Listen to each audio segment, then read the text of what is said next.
로마서 6장 4절 5절 말씀 함께 봉독하시겠습니다. 시작. 그러므로 우리가 세례를 받음으로 그와 함께 장사되었나니 이는 아버지의 영광으로 말미암아 그리스도를 죽은 자 가운데서 살리신과 같이 우리로 또한 새 생명 가운데서 행하게 하려 함이라. 만일 우리가 그의 죽으심과 같은 모양으로 연합한 자가 되었으면 또한 그의 부활과 같은 모양으로 연합한 자도 되리라. 아멘. 네, 결혼할 때 있었던 일입니다. 여러 가지 이 결혼에 대한 인도하심을 제가 느꼈습니다. 대상도 하나님 허락하신 대상이다라는 믿음이 있었어요. 여러 가지를 통해서 또 확신이 있었고, 또 결혼할 시기에 대해서 지금이 그때다라는 확신이 있었습니다. 그리고 당시 이제 지금의 아내와 이제 그냥 교제하기 전이지만 서서히 이제 워밍업을 하는 단계에서 대화하면서 서로에 대한 마음도 열려가고 저희의 공감대가 또 형성될 수 있는 충분한 기회가 있다는 것을 알게 되었어요. 그런데 저는 당시 그러던 과정에 어떤 기제가, 어떤 종류의 역동이 제 안으로 훅 치고 들어오는 걸 느꼈습니다. 이 사람이 이제 내 사람이 될 것이고, 이 사람과 내가 결혼하겠다는 마음을 먹은 딱 그런 확신이 들자, 제가 이제 뒤이어 설명하겠지만 제 육이 훅 하고 치고 들어왔어요. 이 여기서 말하는 육은 뭐냐 하면 이 불안감이에요. 불안감. 그 소유욕, 불안감은 소유욕의 기초예요. 그래서 이 사람을 놓치고 싶지 않은 마음, 좋은 마음이죠. 근데 그 놓치고 싶지 않은 마음에 어떤 불안감과 소유욕이 치고 들어온 거예요. 그래서 제가 소위 말해 서둘렀어요. 이제 이 상대방을 제가 의도치 않게 감정적으로 조정하려고 했어요. 돌아보니까 조정하려고 했어요. 그래서 나한테 예스를 할 수밖에 없게 만들기 위한 어떤 빌드업을 시작한 거예요. 그런데 그러자 당시 제 아내는 약간 화들짝 놀라서 도망쳐 버렸습니다. 후퇴해 버렸어요. 저는 약간 당황하고 실망해서 하나님께 기도하고 있었습니다. 하나님, 제가 뭐가 잘못된 겁니까? 이 사람 맞지 않습니까? 기도해도 아무리 생각해도 인도하신 게 맞아요. 지금 이때가 맞지 않습니까? 아무리 기도해도 이때가 맞아요. 내가 뭐가 잘못된 겁니까? 뭘 놓친 겁니까? 이렇게 막 기도하고 탄원하는데 제 안에 어떤 비추심 같은 것이, 성령님의 비추심이 임했어요. 그 비추심이 여러분 우리의 삶에서 굉장히 중요한 비추심입니다. 여러분 삶에도 이 비추심이 정말 매일같이 계속되시길 바랍니다. 제 삶에도 이 비추심이 계속돼야 합니다. 뭐냐 하면 제 안에 두 가지 생명이 있다는 것이 비춰졌어요. 한 가지 생명은 하나님의 사랑으로 충만해져서 그 하나님의 사랑을 확장하기 위해서 배우자와 가정을 얻어서 그 넘침을 나누어 주기 위한 대상, 그 넘침을 그냥 나누어 주는 것만이 아니죠. 나누고 나눔 받는 거죠. 그 넘침을 나누기 위한 대상으로서 배우자와 가정을 형성하고자 하는 생명이 제 안에 있는 거예요. 다른 한 가지 생명은 불안함 가운데 그 불안함을 잠재우기 위해서 끊임없이 대상을 찾고, 그리고 그 대상을 움켜쥐고 그 대상을 소비해서 내 불안함을 달래고자 하는 생명이 있는 거예요. 처음에는 제가 내 안에 두 마음이 있구나라고 생각을 했는데, 이 두 마음 정도가 아니라 그 하나님의 빛 아래서 보니까 이게 뭐냐면 두 종류의 마음일 뿐 아니라 두 가지의 전혀 다른 생태계예요. 한 생태계에 존재하는 두 가지 흐름이 아니에요. 전혀 다른 유니버스예요. 전혀 다른 생태계예요. 그래서 전혀 다른 두 생명이 제 안에 있다는 걸 보게 된 거예요. 하나는 하나님과 화해하고 하나님의 충만과 하나님의 사랑 가운데서 걸어 나가려는 생명이고요. 또 한 가지 생명은 내 결핍과 내 불안을 블랙홀처럼 개방하고 그 안으로 다른 것들을 끌어들여서 소비하려는 생명이에요. 이 두 가지 생명이 제 안에 보였을 때 성경은 이걸 뭐냐면 하나는 영이라고 하고 하나는 육이라고 합니다. 예. 제가 오늘 영과 육에 대해서 설교하려고 하는데 이런 생각이 들었어요. 하나님, 이거 좀 어려운 얘기입니다. 어려운 얘기입니다. 이거 하면 좀 이 청소년들이 좀 못 알아들을 수도 있을 것 같고, 또는 좀 영적 경험이 적은 사람들이 못 알아들을 수도 있지 않겠습니까? 라고 제가 주님께 반문했는데 이런 답이 돌아왔어요. 그들이 이것을 이해하지 못할 것이라고 생각하는 건 너의 오만이다. 그들 안에 하나님의 깊은 것들을 통찰할 수 있는 충분한 통찰력을 하나님 넣어주셨다는 거예요. 아멘. 근데 여러분, 혹시 여러분 스스로를 하나님의 깊은 것에 대해서 통찰할 수 없어라고 생각하는 분이 계시다면 여러분 격려하고 싶어요. 여러분 어떤 나이든 신앙의 어떤 단계에 있든 여러분 이것은 하나님의 빛비추심 아래에서 알게 되는 겁니다. 다시 말해 어제 예수님 믿으셔도 이 빛비추심이 없으시면 여러분 영과 육의 두 가지 차원을 전혀 이해하지 못합니다. 50년을 믿어도 똑같습니다. 똑같죠. 어저께 여러분 한 50년 예수님 믿으셔도요, 또는 어제 믿으셨어도요, 예수님이 그 빛을 비춰주시면 영과 육의 차이를 알게 되고요, 영을 선택하는 것에 대한 필요성을 감지하게 됩니다. 그래서 이건 나이에 관한 게 아닙니다. 이건 신앙 역률에 관한 게 아닙니다. 이건 목마름에 관한 것입니다. 아멘. 그래서 여러분 하나님의 빛에 목말라지시길 예수님으로 축원합니다. 그리고 그 목마름이 오늘 이 밤 여러분 이곳에 이끌어준 줄 믿습니다. 그래서 여러분 반드시 우린 영과 육의 차이를 이해할 뿐 아니라 그 빛비추심 안에서 우리 안에 두 가지 운동이 있음을 발견해야 합니다. 이 자리에서 걸어나갈 때 여러분 청소년이어도 그걸 발견하고 걸어나길 바랍니다. 그래서 이건 연륜에 관한 것도 아닙니다. 이것은 신앙 경력에 관한 것도 아닙니다. 이것은 하나님 앞에 겸비함에 뒤따르는 결과물입니다. 하나님 내게 이 빛을 비춰주십시오. 왜냐하면 이것은 너무나 핵심입니다. 우리의 인생에 성패를 가르는 가장 중요한 뿌리가 있으니 그것은 영이냐 육이냐입니다. 다음 tab 보겠습니다. 제가 하나님, 이게 내가 이 사람 아닌 겁니까? 또는 지금이 아닌 겁니까? 라고 기도하는데 주님께서 제 안에 비추어 주신 것은 바로 이 두 가지 생명이 내 안에 존재하고 있으며 제가 아주 짧은 시간에 육을 선택해서 육으로부터 걸어나가는 과정 가운데 있었음이 그야말로 비추어졌습니다. 그리고 제가 전혀 다른 생태계, 전혀 다른 생명을 또한 선택할 수 있음도 비춰주셨습니다. 저는 시작할 때는 0으로 시작했다, 마칠 땐 6으로 마쳤다는 갈라디아서 말씀이 정확히 제 그 과정 속에 있었어요. 하나님 앞에 하나님의 인도하심을 구하고 하나님의 충만함에서 걸어나가고, 또 지금의 제 아내에게 그 아내의 과정을 존중하고, 그리고 제가 대화를 하고, 그리고 서로의 공감대가 형성되고 서로 상식적이고 건강한 차원의 관계를 빌드업해가는 단계에 있었어요. 그런데 어느 순간 제 안에 육이 확 들어온 거예요. 갑자기 불안이 제 안에 놓고 하는데 그 불안에 대해서 아멘 해버린 거예요. 그리고 그 불안이 저에게 강요하는 소유욕에 대해서 제가 아멘한 거예요. 그리고 그 소유욕이 가져오는 조종하고 거머쥐려는 역동에 대해서 제가 아멘한 거예요. 영으로 걷던 제가 어느 순간 갑자기 육으로 떨어져 버린 거예요. 결과적으로 저는 시계에 대해서 잘못 선택한 게 아니었습니다. 대상을 잘못 선택한 게 아니었습니다. 제 생명에 대해 잘못 선택한 겁니다. 내 안에 두 가지 생명이 있고 그 두 가지 생명 중에 영으로부터 걸어나가지 않는 선택을 한 것입니다.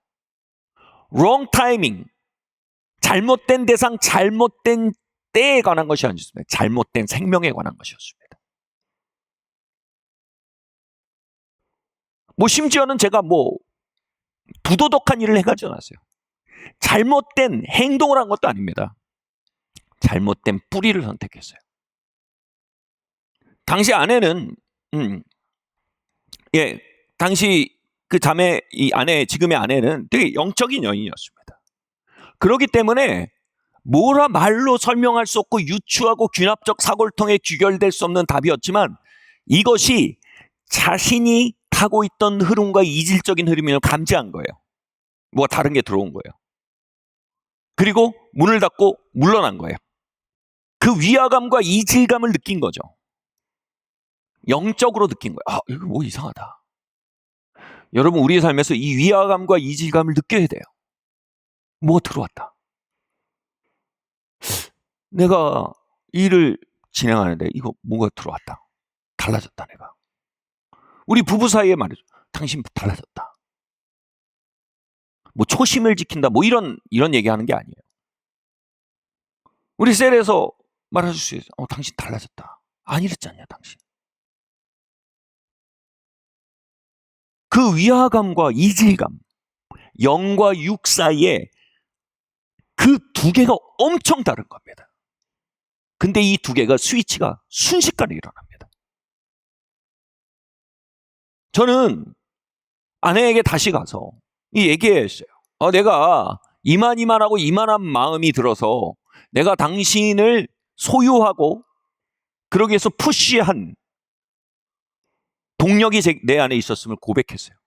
그리고 그것이 나의 원의, 내 원래 의도가 아니라 제가 아직 미성숙하기 때문에 가진 영적인 실패였음을 고백했어요. 그러니까 당연히 제 아내도 영적인 생활을 해봤기 때문에 얼마나 쉽게 영적으로 실패하여서 우리가 육적으로 되는지에 대해서 경험했기 때문에 제가 솔직하게 말하고 이건 내가 내 원의가 아니라 내가 육적인 역동에 의해서 내가 잠시 패배했다, 실패했다라는 걸 자인하니까 아내가 그것에 긍휼히 여겼어요. 그리고 다시 멈춰졌던 관계에서 다시 관계를 건강하게 시작할 수 있는 두 번째 기회가 열려졌어요. 사랑하는 성도 여러분, 도덕적 실패보다 훨씬 전에 영적인 실패가 시작됩니다. 가시적인 패배보다 훨씬 전에 영적인 패배가 시작됩니다. 우리는 바른 장소, 바른 대상, 바른 일을 하면서 바르지 않는 생명을 선택하고 걸을 때가 무척 많습니다. 우린 거기서 생명을 바꾸려 하지 않고 대상을 바꾸어 보려 합니다. 생명을 바꾸려 하지 않고 장소를 바꾸어 보려 합니다. 생명을 바꾸어 보려 하지 않고 지금이 아닌가 봐 때를 바꾸려고 합니다. 모든 경우는 아니지만 굉장히 많은 경우에 우리의 실패는 안에서 시작됩니다. 가시적인 실패가 도덕적 실패, 기타 등의 가시적인 실패가 나타나기 훨씬 전에 영적인 실패, 다시 말해 육이 치고 들어왔는데 우리가 이질감과 위화감을 무시한 겁니다. 그리고 그 육이 가져올 결과에 대해 기만한 겁니다. 영을 따라 심는 자는 반드시 영으로부터 거둡니다. 육을 따라 심는 자는 반드시 육으로부터 썩어질 것을 거둡니다. 하나님은 만홀의 여김을 받지 않습니다. 하나님 왜 이렇습니까? 라고 하나님께 탓 돌릴 수 없다는 겁니다. 우리의 준엄하고 가장 첫 번째 불림받는 책임 중에 하나는 이겁니다. 영이냐 육이냐를 구분하고 영으로부터 사는 것입니다. 영으로부터 심는 것입니다. 그건 우리 책임입니다. 영으로부터 살고 영으로부터 심어서 영으로부터 거두게 되는 것입니다. 육으로부터 거둘 때 우린 하나님을 탓하거나 대상을 탓하거나 환경을 탓하는 오류에 빠지게 됩니다. 이걸 뭡니까? 기만이라고 합니다. 언제나 그런 것은 아니지만 적지 않은 경우에 그렇습니다. 오늘 이 밤에 우리의 삶에 영과 육에 대한 이질감이 회복되길 바랍니다. 영이 육으로 바뀔 때 느끼는 위화감이 우리 안에 돌아오길 바랍니다. 그리고 육으로 살 때 뒤따르는 책임에 대해 그 책임을 인지하고 다시 책임을 다하는, 다시 말해 우리의 책임은 뭐예요? 영으로부터 걷기 시작하는 겁니다. 그 중심으로부터의 돌이킴이 우리 안에 증가되어지길 예수님의 이름으로 축원합니다. 오늘 제목이 뭡니까? 옛 기질을 돌파해야 삶이 돌파된다는 얘기입니다. 삶의 돌파는 환경의 변화에서 올 수 있습니다. 대상의 변화에서 올 수 있습니다. 그러나 아주 많은 경우 삶의 돌파는 옛 기질을 돌파해야 삶이 돌파됩니다. 육의 대표적인 성향이 옛 기질입니다. 옛 기질. 여러분 그렇게 나는 이렇게, 나는 이래.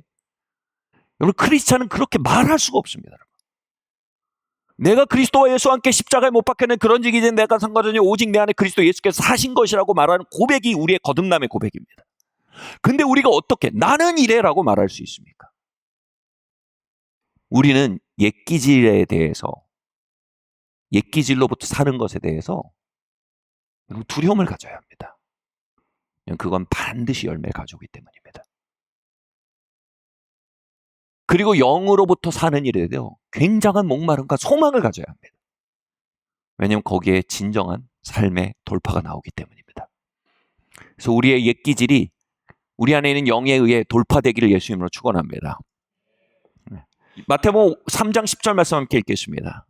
시작. 이미 도끼가 나무 뿌리에 놓였으니 좋은 열매를 맺지 아니하는 나무마다 지켜 불에 던져지리라. 아멘. 이미 도끼가 나무 뿌리에 넣었으니 좋은 열매를 맺지 아니하는 나무마다 지켜 불에 던지리라. 네.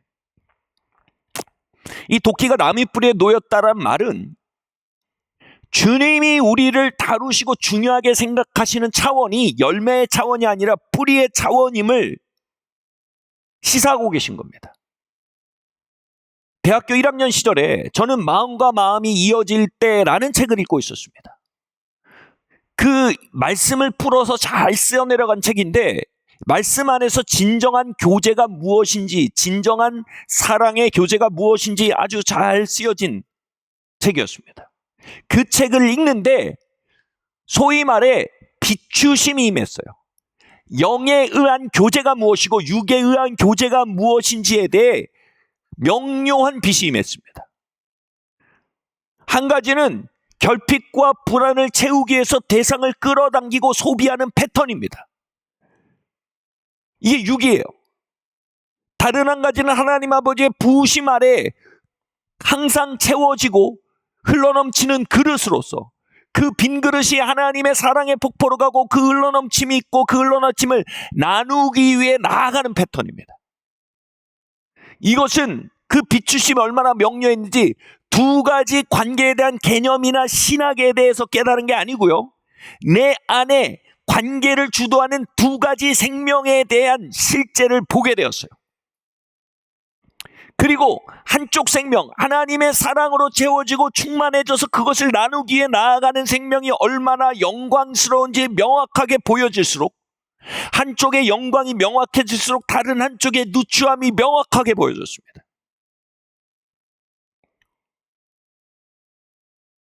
그리고 점점 그 육의 필연이 보였어요.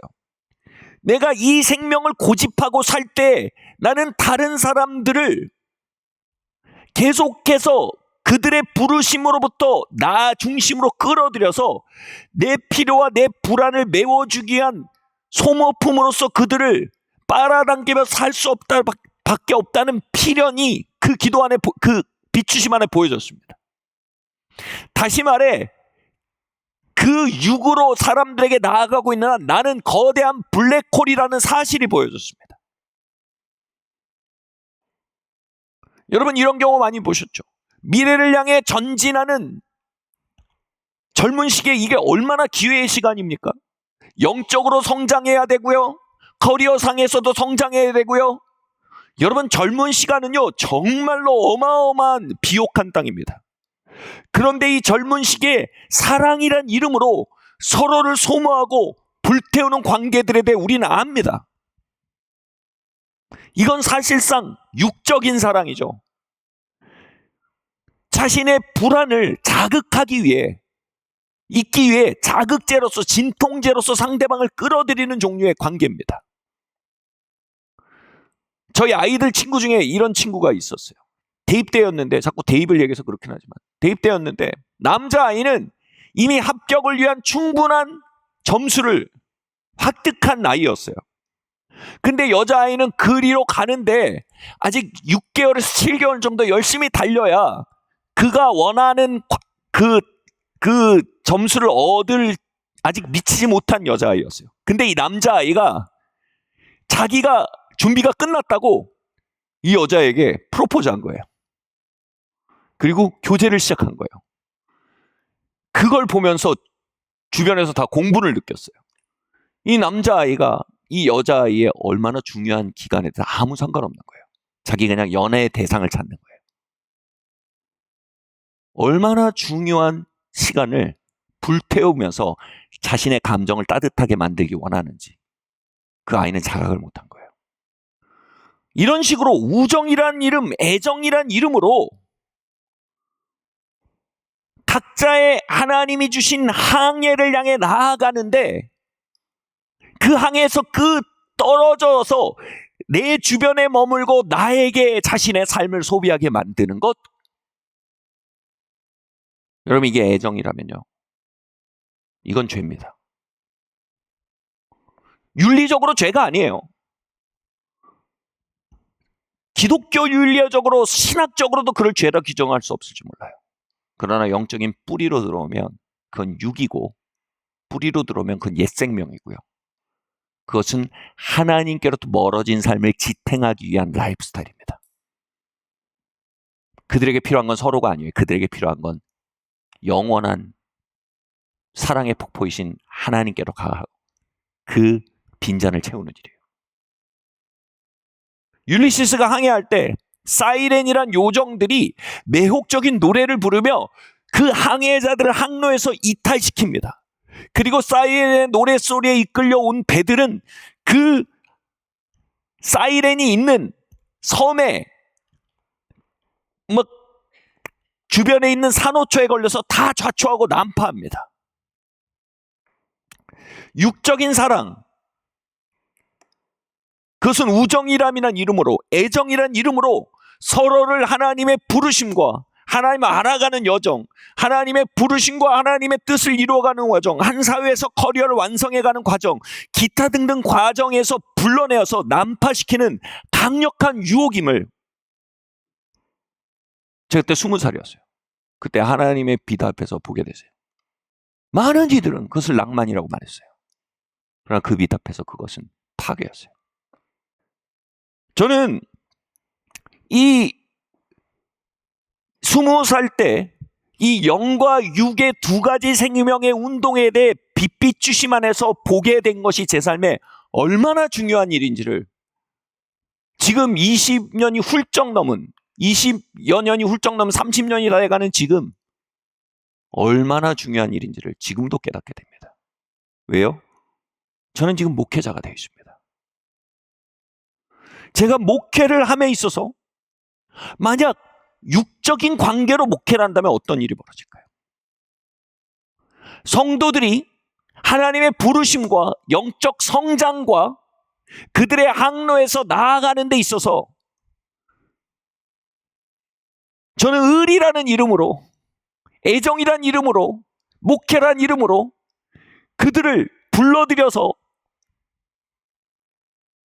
소비되고 거기에서 난파되게 만들 수도 있어요. 이게 종교 중독입니다.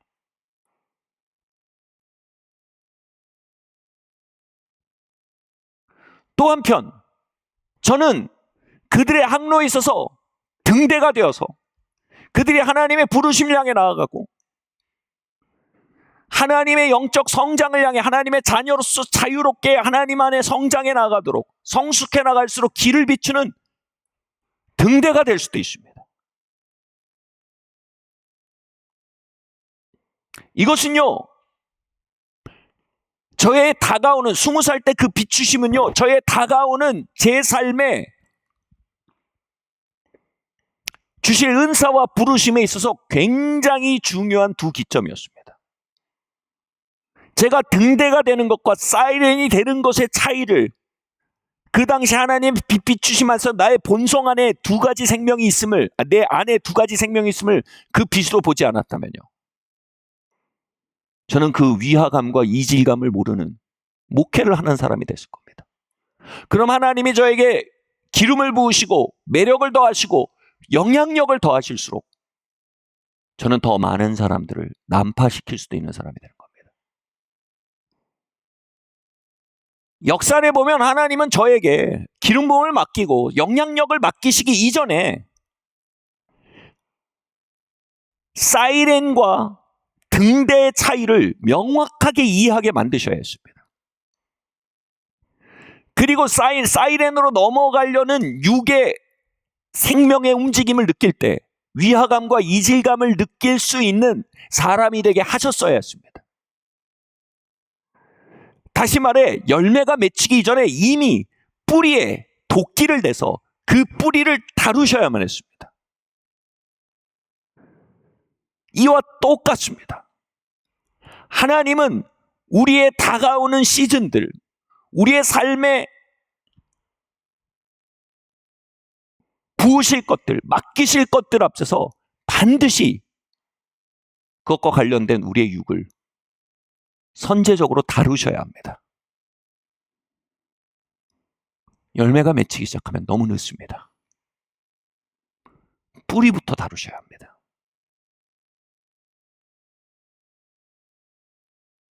어쩌면 이 자리에 있는 청소년들이 이 말씀에 가장 적임자들일 수 있어요. 왜냐하면 우리 중에 가장 먼 항해를 할 사람들입니다. 우리 중에 가장 많은 것들에 대해서 하나님이 맡겨가실 사람들입니다. 그래서 하나님은 가장 일찍서부터 영과 육의 차이를 이해하게 만드시고 영으로부터 살고 영으로부터 거두는 삶의 중요성을 가르치기 원하실 거라고 믿습니다. 우리 중에 예수님 믿은 경력이 짧은 사람일수록 이 메시지가 중요합니다. 왜냐하면 걸어가야 할 영적 여정이 그 누구보다 길기 때문입니다. 영과 육을 구분하는 것은요, 우리의 인생의 가장 중요한 두 가지의 차원을 구별할 수 있는 분별력입니다. 권력의 문제나 돈의 문제나 성의 문제를 회개하는 거 여러분 너무 늦은 겁니다. 어떻게 보면 그건 열매를 회개하는 거예요. 돈과 권력과 성의 문제는 뭡니까? 결국 타인을 자신을 위해 소비하는 관계 양상이 그 뿌리가 줄기가 되고 줄기가 가지가 돼서 마침내 맺힌 열매입니다. 윤리와 신학은 열매를 다룰 수 있습니다. 그러나 뿌리는 영의 문제이고 생명의 문제입니다. 아멘. 여호수아 5장 9절 말씀 함께 읽겠습니다. 시작. 여호와께서 여호수아에게 이르시되 내가 오늘 애굽의 수치를 너희에게서 떠나가게 하였다 하셨으므로 그곳 이름을 오늘까지 길갈이라 하느니라. 아멘. 가나안 땅은요, 우리에게 사명을 말합니다. 유업을 말합니다. 약속을 말합니다. 가나안 땅은 저에게서 말씀드렸지, 저의 경우는 사람들에 대한 영향력이었습니다. 하나님 사람들에 대한 영향력을 맡기기 전에 그들에게 등대로서 설 것인지 사이렌으로서 설 것인지 그 두 가지 생명의 역동을 분별하는 분별력을 먼저 주셔야 했고, 제 마음에 이걸 뭐라고 하냐면 할례라고 합니다. 할례는 뭐냐면요, 옛기질을 제하고 옛기질을 죽음에 넘기우게 하는 일을 할례라고 합니다. 하나님은 저에게 사람들에 대한 영향력을 맡기기 이전에 제 마음에 할례를, 사람들을 대하는 일에 있어서 옛기질을 할례하셔야만 했습니다. 이스라엘 민족이 가나안 땅을 앞두고 길갈에서 애굽의 수치를 잘라내어 굴려보내는 할례를 행했듯이 하나님은 우리의 삶의 새로운 챕터와 유업들과 시즌들과 신임을 앞두고 길가를 허락하십니다. 영과 육이 뒤엉켜 사는 곳에 그것의 구분점을 볼 수 있는 빛을 비춰주기 원하십니다. 그 빛은 때론 고통스럽습니다. 우리가 죄의 열매를 보는 것이 아니라 그 뿌리로서의 육을 발견해가는 것, 때론 고통스럽고 에너지가 드는 일입니다. 그러나 가장 합리적인 라이프 스타일이고 가장 효과적인 삶의 운영 방식입니다. 우리의 삶이 진행될수록요, 옛사람을 끌고는 더 이상 갈 수 없는 단계가 옵니다. 그 신호가 내 쪽으로 오고 밖으로 옵니다. 그런데 그 신호를 무시하고 뭉개고 가면 열매가 맺혀집니다. 육으로부터 심어서 육으로부터 거두게 됩니다. 저에게 있어서 하나님이 가져오시는 지난 몇 년 사이에 굉장히 중요한 새로운 챕터는, 먼저는 제 안에 내적인 어떤 이대로는 안 되겠다라는 변화에 대한 부담감과, 두 번째로는 주변의 지혜자들을 통한 권면을 통해서 하나님이 가져오시는 새로운 시즌에 걸맞는 새로운 생명으로 일어날 것에 대한 요청을 제가 받고 있었습니다. 그 요청은 뭐냐 하면 신뢰라는, 어떻게 보면 레슨이었습니다. 신뢰는 뭐냐 하면 이것입니다. 하나님이 하실 것을 하실 것이라 신뢰할 때 비로소 뭐가 되냐면 내가 하도록 요청받고 있는 것에 집중할 수 있는 에너지가 세이브가 됩니다. 그런데 신뢰가 없으면 어떻게 되냐면 하나님이 하실 것에 대해 붙잡고 시비하느라 내 것에 집중할 수 있는 에너지가 소진돼 버립니다. 저의 옛사람은 하나님을 알지 못합니다. 제 옛사람은 하나님의 돌보심, 인도하심, 간섭하심에 대해서 감각이 없습니다. 그래서 제 옛사람은 모든 것에 대해서 내가 컨트롤하려고 달려듭니다. 그 결과 소진되고 탈진하고 절망합니다. 그 소진과 탈진을 일으키는, 즉 하나님이 하실 걸 내가 하려고 달려드는 일에 대해 성경은 염려라고 합니다. 염려는 하나의 습관이 아닙니다. 염려는 하나의 생명이 가지는 생존 방식입니다. 다시 말해 하나님을 알지 못하는 옛사람은 염려할 수밖에 없습니다. 하나님은 제게 염려를 그치라고 말씀하신 게 아니라 염려하는 생명을 죽음에 넘기우라고 말씀하고 계셨던 것입니다. 제 말 뭔지 이해하세요? 제 옛 생명은요, 하나님이 뭐 하시는지에 대한 감지력이 없습니다. 그래서 얘는 염려밖에 할 줄 몰라요. 염려를 안 하려고 애쓰는 게 아니에요. 염려하고 하나님이 하나님 되심을 보지 못하는 내 옛 생명으로 내가 살고 있음을 발견해야 됩니다. 그리고 그 옛 생명을 죽음으로 넘겨야 합니다. 죽게 해야 합니다.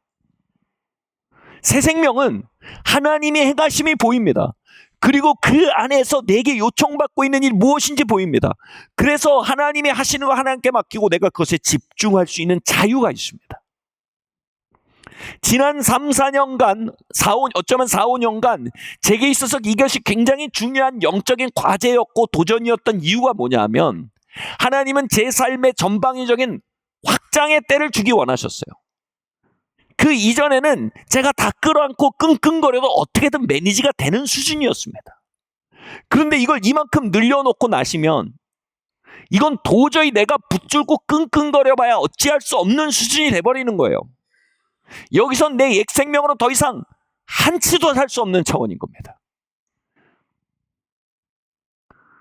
여기서 제가 해야 될 건 하나예요. 내 옛 생명을 하나님께 넘겨드리고, 그리고 새 본성을 구하는 겁니다. 하나님, 이제 이거 내가 다 옛날 생명의 방식으로는 살 수 없습니다. 하나님, 이제는 새 생명이 아니면 이 강을 건널 수가 없습니다. 하나님의 행하심을 볼 수 있는 그 생명을 제게 부어주십시오. 하나님이 내게 하라고 하시는 것에 집중할 수 있고 하나님이 하시는 일은 하나님께 맡겨드릴 수 있는 그 새로운 본성을 제 안에서 일으켜 주세요라고, 이걸 다 다른 말로 하면 하나님 제 영을 일으켜 주세요라고 기도해야 되는 겁니다. 많은 성도님들이 하나님이 이미 새로운 시즌을 가져오셨음에도 불구하고 이미 내적으로 변화에 대한 요구를 받고 있었음에도 불구하고 지혜의 음성을 통해서 변화의 때라는 컨펌을 받고 있었음에도 불구하고 내 옛 생명을 부인하지 못하고 십자가에 넘겨 죽게 하지 못하고 그리고 하나님의 생명으로 내가 충만하여져서 그 새로운 생명에 걸맞는 할례된 마음을 갖지 못한 채로 과거의 방식으로 계속해서 밀어붙이면서 반복되는 패배를 겪는 일들이 얼마나 많은지 모릅니다.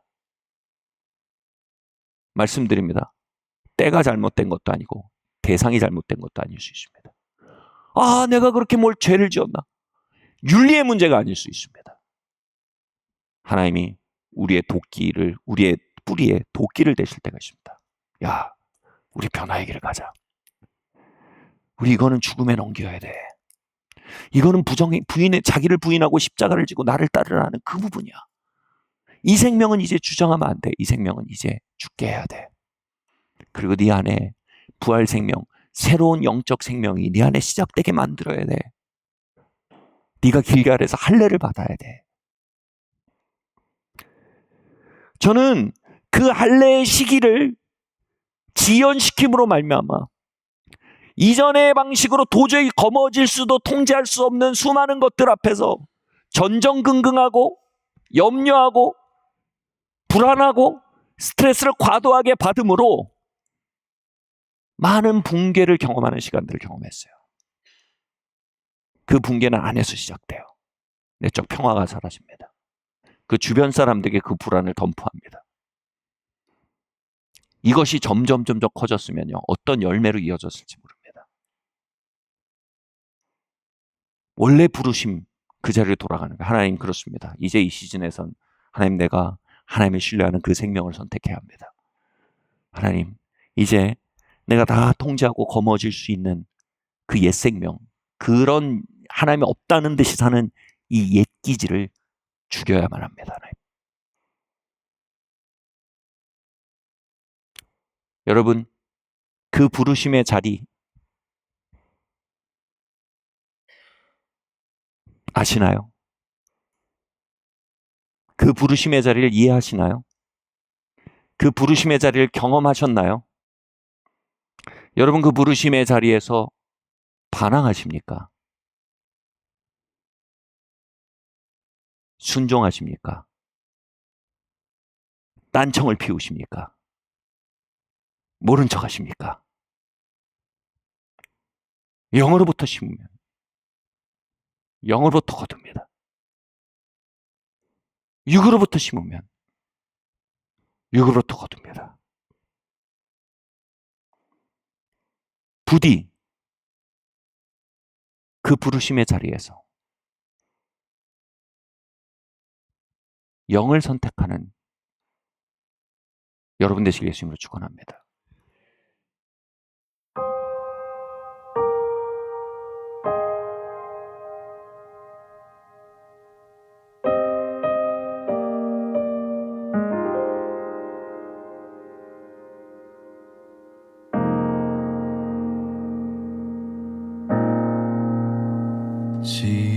지금까지 지내온 것 주의 크신 은혜라. 한이 없는 주의 사랑 어찌 이루 말하랴.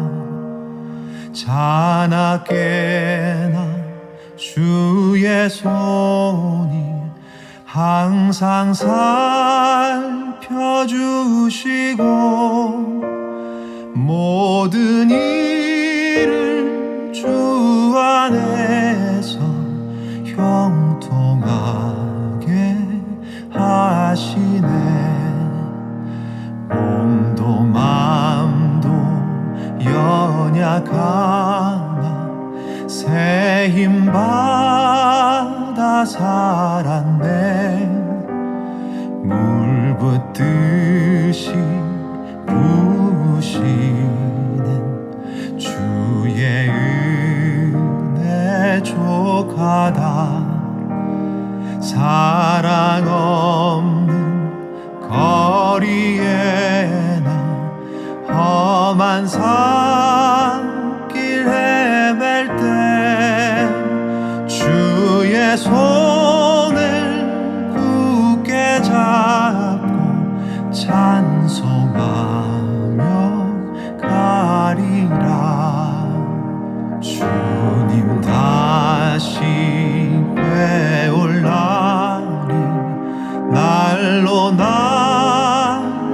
다가와 무거운 짐 주께 맡겨 벗을 날도 멀잖네 나를 위해 예비하신 고향 집